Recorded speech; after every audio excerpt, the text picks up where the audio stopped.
দেশের মূল অর্থনীতি কৃষি নির্ভর অর্থনীতি।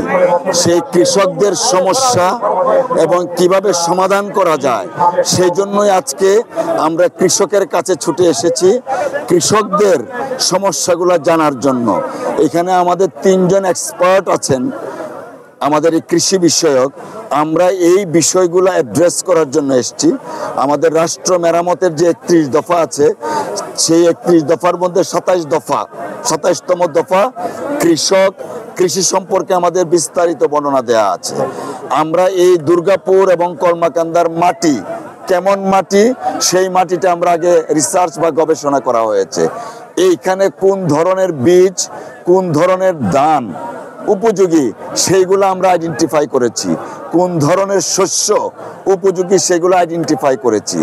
আজকে আমরা এই কৃষকদের নিয়ে বসেছি, তাদের কথা শুনছি, আমাদের কথাগুলো শোনানো হবে এবং আগামী দিনে যদি বাংলাদেশের জনগণ এবং এই অঞ্চলের মানুষ আমাদেরকে ভোট দিয়ে রাষ্ট্র পরিচালনার দায়িত্ব দেন তাহলে জিয়া রহমান সাহেবের সময় যেমন কৃষি বিপ্লব হয়েছিল, আগামীতে জনাব তারেক রহমান সাহেবের নেতৃত্বে বাংলাদেশে আরেকটা কৃষি বিপ্লব হবে।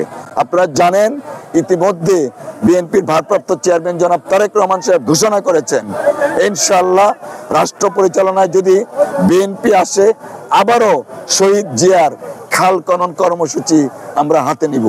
এই যেখানে আমরা মাঠ, এই মাঠে একদিন শহীদ জিয়া বক্তব্য দিয়েছিলেন, সেই কারণে আমরা এই মাঠটা বেছে নিয়েছি। এই মাঠ থেকে একটু দূরে একটা খাল তিনি খনন করেছিলেন যা জিয়া খাল নামে পরিচিত।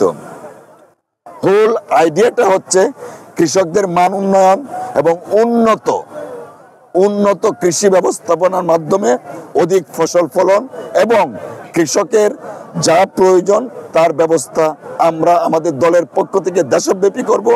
আর এই এলাকায় আলাদা একটা আমার মহব্বত, কারণ আমি নিজে একজন কৃষকের সন্তান।